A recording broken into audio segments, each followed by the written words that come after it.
Hello friends, இன்றைக்கி நம்ம வந்து போகி ஸ்பெஷல் பிடி கொழுக்கட்டை எப்படி பண்ணுறதுன்னு பார்க்க போகிறோம். அதுக்கு வந்து நல்லா சாப்பாட்டு அரிசியை கோல்டன் ப்ரௌன் ஆகிற வரைக்கும் நல்லா வறுத்து வச்சுக்கோங்க.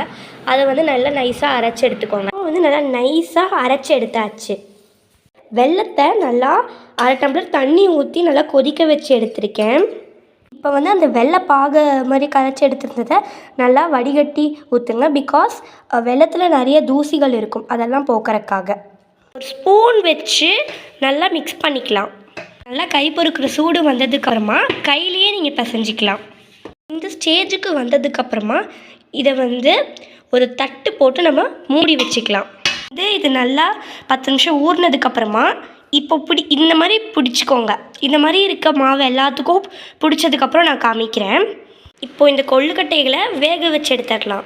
இப்போ இது நல்லா வெந்துருச்சு. இதை நம்ம இன்னொரு பாத்திரத்துக்கு மாற்றிக்கலாம்.